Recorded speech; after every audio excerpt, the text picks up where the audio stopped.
Chega mais, torcida gloriosa, a torcida do Botafogo, ligada aqui na primeira edição do nosso Plantão Glorioso para falar muito sobre Botafogo e vamos falar sobre os bastidores do VAR dessa partida, Botafogo e Atlético Goianiense, o que está por trás dos erros cometidos pela arbitragem contra o Botafogo, o que os jornalistas comentaram sobre isso, passação de pano de coleguinha. Vamos falar muito mais uma vez, tem que ser falado. Vamos falar sobre VAR, tá certo?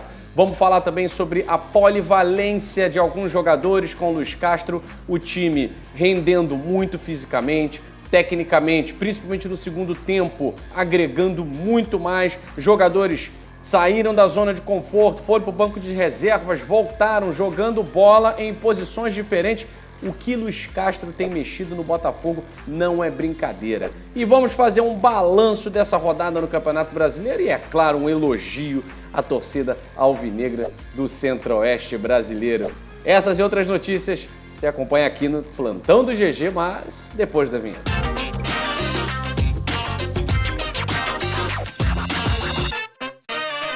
Somos mais de 57 mil inscritos aqui no GG, é por isso que eu convido você. Tá assistindo esse vídeo, não é inscrito, não custa nada, clica aí, ó, inscrever-se no canal, o canal tá crescendo, próximo não, brincadeira, chegamos a 57 mil, há 2 dias, 3 dias mais ou menos, estamos aí na luta para chegar aos 58 mil, fazer um festão de 60 mil, obviamente no estádio Newton Santos, né, enfim.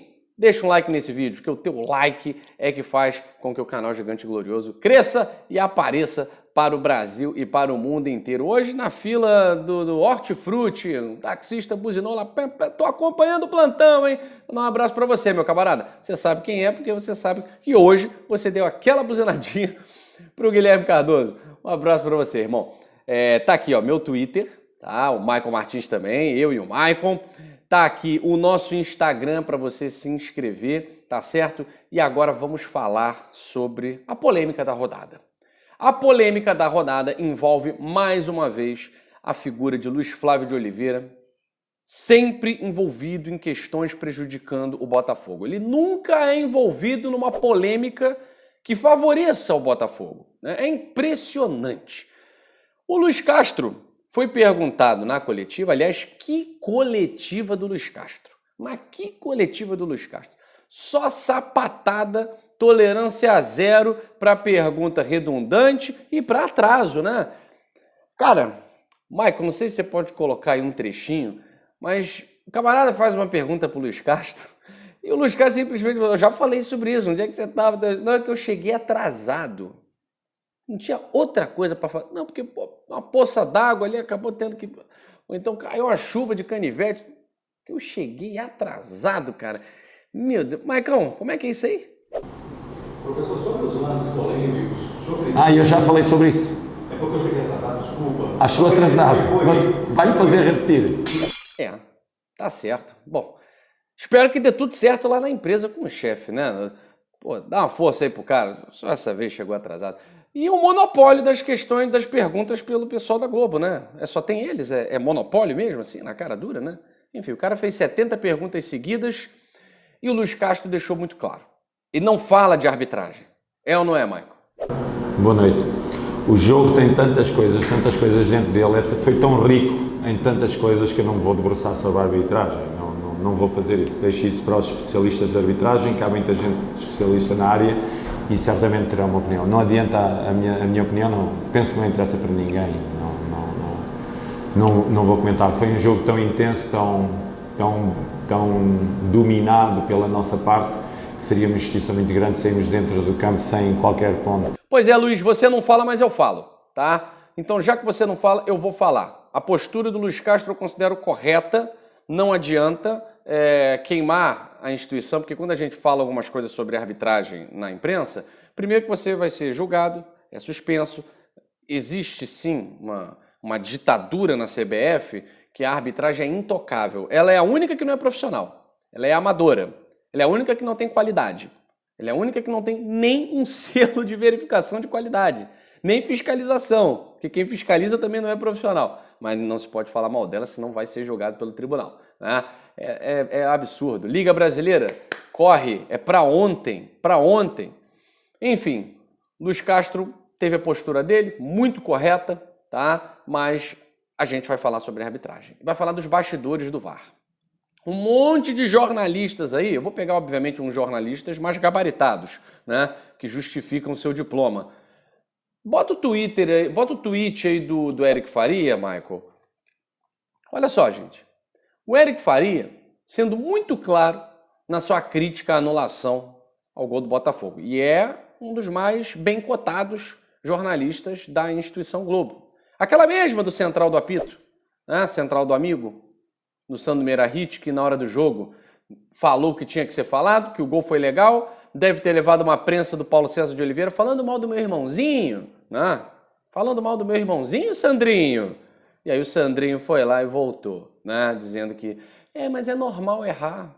É porque é um lance polêmico. Então, não tem coragem de manter a posição, né? Cara, que é isso? Mantenha a sua posição, cara. Simples. Mas o Eric Faria tá aí. Colocou, comparando dois lances idênticos, da mesma interpretação, só que a aplicabilidade da regra foi feita equivocadamente para o Botafogo, porque foi feita de forma desigual.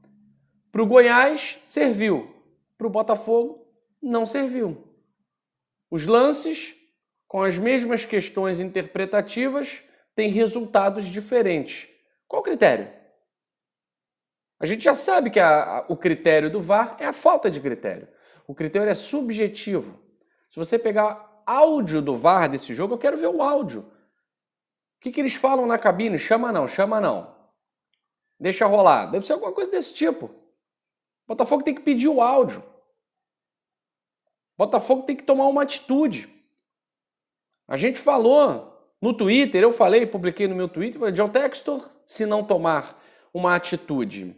Eu falei na live ontem, de nomear alguém no Botafogo para esses assuntos burocráticos que envolvem relacionamento com a CBF, com a comissão de arbitragem. Enquanto essa instituição existir, ela está perto de acabar. Vai existir para a Série D, para a Série C, ok. Né? A Liga Brasileira é uma necessidade premente, é uma necessidade premente. Mas enquanto ele existir, o Botafogo não pode ficar esperando. Nós ficamos em 2020 esperando alguma coisa acontecer e o que aconteceu foi rebaixamento. É claro que aquele time, longe de ser esse de agora, a comissão técnica, longe de ser essa de agora, né? Porque o Botafogo, contra tudo e contra todos, conseguiu ainda buscar um ponto lá em Goiânia. Né? Mas é preciso nomear alguém para bater de frente com o pessoal de terno e gravata, porque senão vai ser isso toda hora. Primeiro passo, não aceitar Luiz Flávio de Oliveira apitando o jogo do Botafogo. Não é de hoje. Não é de hoje. Seja no VAR, seja no campo. Tem que entrar com uma representação. Não queremos mais esse cara no apito. Tá? É isso, John Textor. Você vai entendendo como é que funciona o futebol brasileiro. Tem nada a ver com o futebol inglês. Nada a ver com o futebol inglês. Tá? É bom que você vai aprendendo. Mas muita coisa boa também tem que ser falada. Tá? Afora essa questão do VAR, que foi muito prejudicial, que foi decisiva para que o Botafogo saísse prejudicado na partida de Goiânia contra o Atlético, a gente precisa falar também das coisas boas, cara. O que o Luiz Castro tem inovado, o que o Luiz Castro tem tirado desses jogadores, né? Eu trago sempre aqui a palavra de um jornalista, a palavra de um comentarista, para mostrar que a gente não está sozinho na análise. Ontem, na coletiva, o Luiz Castro foi muito claro. Ele falou sobre a capacidade de alguns jogadores exercerem diversas funções. E na live nós falamos sobre Chay e Patrick de Paula no banco. Como isso também é positivo. É negativo porque você coloca piores do que eles para ser titular, né? Como o Piazon. Foi muito mal. E está claro que não tem potencial ainda para ser titular no Botafogo. Tá?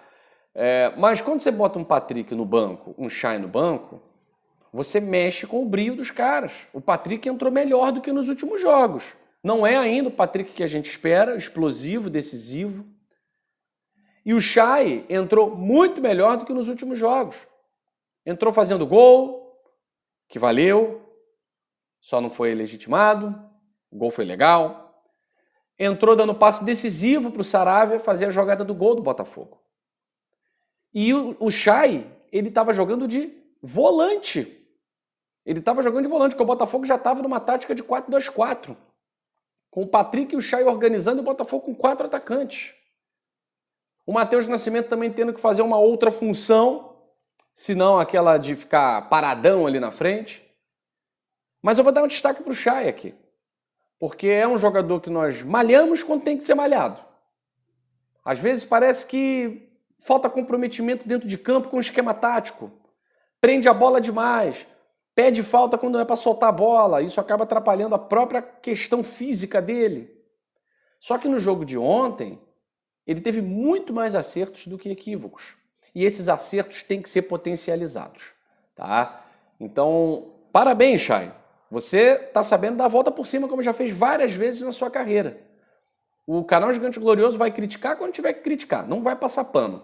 Mas elogia muito mais quando vocês merecem ser elogiados. E ontem a partida do Saravia foi qualquer coisa. Sensacional. O cara dá um pique desse aí aos 50 minutos do segundo tempo. Isso é comprometimento com a camisa do Botafogo. Tá? Poderia ter dado migué. Poderia ter botado a mão assim. Não deu. 50 minutos. Não é por causa dele que o Botafogo ia perder. Já tinha um culpado, que é o Diego Loureiro. Não, foi lá. Até o último talo. E o Botafogo empatou um jogo que não deveria ter empatado. O Botafogo deveria ter vencido esse jogo. Que era um jogo muito mais simples de vencer do que foi contra o Ceará. Mas coisas acontecem. Já falei sobre isso, não vou repetir também. Afora a questão do Diego Loureiro. Mas essa questão do sistema com o Luiz Castro, até o Caio Ribeiro, ele se mostrou muito surpreso com a evolução rápida do time do Botafogo nas mãos do Luiz Castro. E agora está todo mundo elogiando o scout do Botafogo. O Caio Ribeiro falou assim, o Botafogo atacou o mercado de maneira inteligente. Pois é, mas por isso que se chama setor de inteligência. Né? Vai errar 1, vai errar 2, contanto que você acerte em 8, trouxe 10. Em 8 eu acertei, em 2 eu errei. Tá bom. O problema é errar em 8 e acertar em 2. Então o Botafogo parece que acertou na contratação. Não é nenhum gênio, mas ontem fez uma excelente partida. O Felipe Sampaio.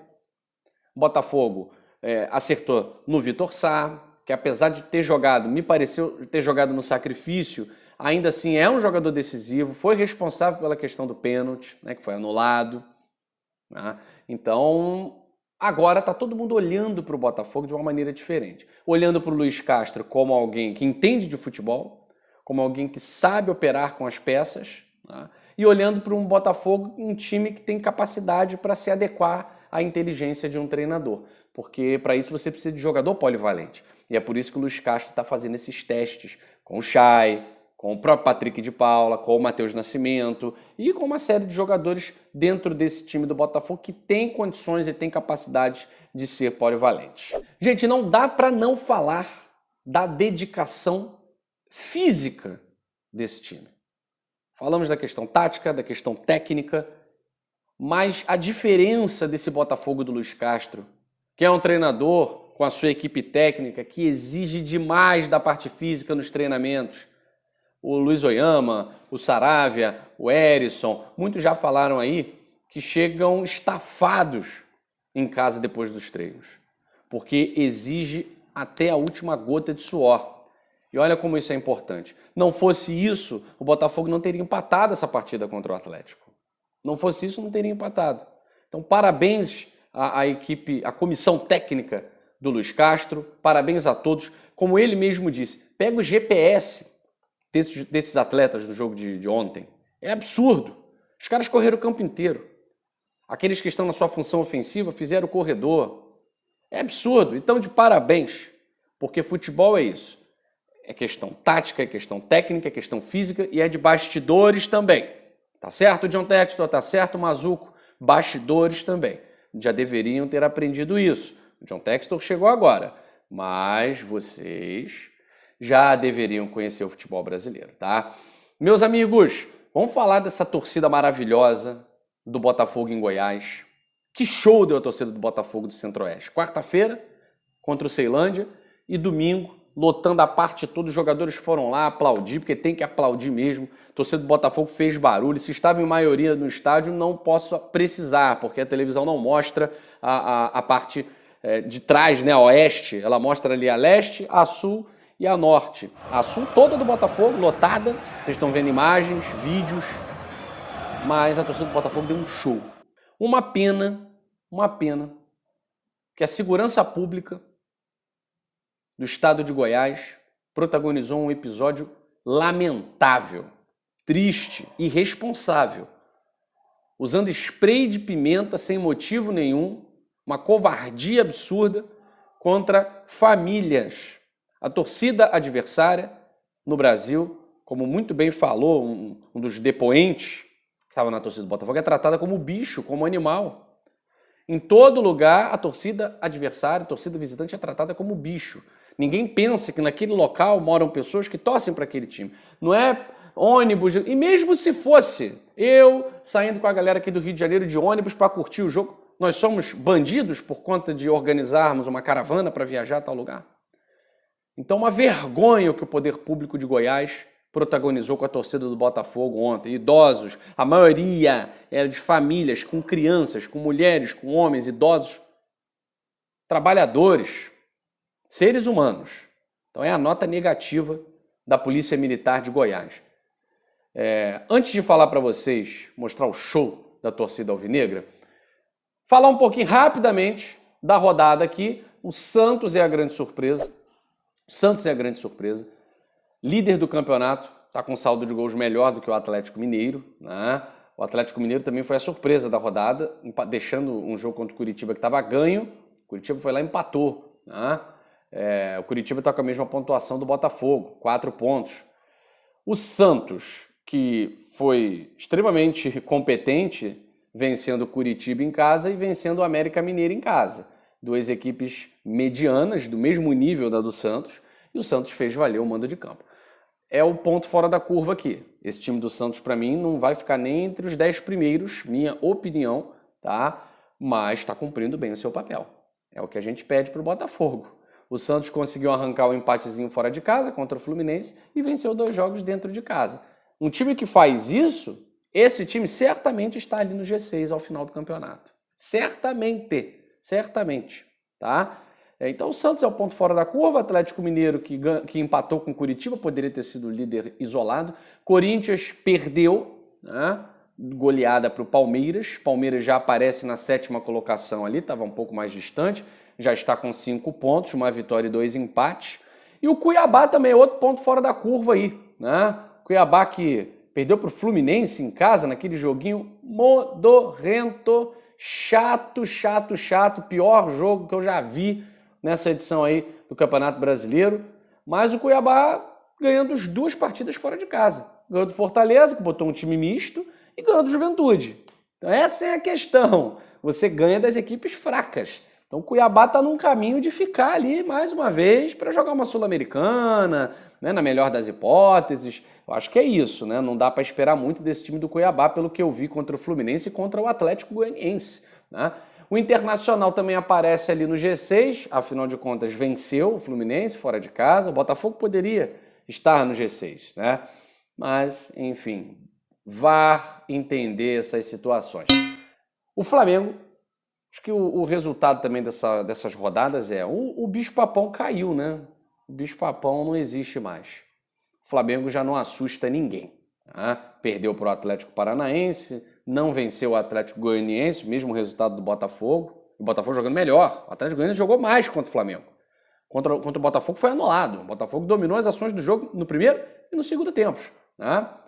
E aí a gente vê naquele bloco intermediário, né, vaga de Sul-Americana, tá ali até o Fluminense, né? Palmeiras, Flamengo, Curitiba, São Paulo, Botafogo, Fluminense, América Mineira e Ceará. Ainda tem hoje Avaí e Goiás. O Avaí está com 3 pontos, pode chegar a 6, e o Goiás está com 1 só, né? Contra o Palmeiras. E Fortaleza e Ceará. Fortaleza e Ceará, quarta-feira, no Castelão, grande clássico. Fortaleza é o lanterna da competição com 0 pontos. O Ceará também tem 3 pontos. Venceu o Palmeiras fora de casa e perdeu para o Botafogo.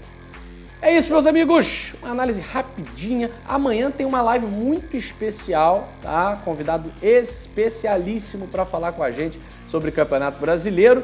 Vou deixar para a gente fazer essas análises após o final da rodada, né? Com ele. Mas, Michael Martins, vamos encerrar esse vídeo com a festa da torcida alvinegra em Goiânia. Um beijo para todos, saudações alvinegras, fui!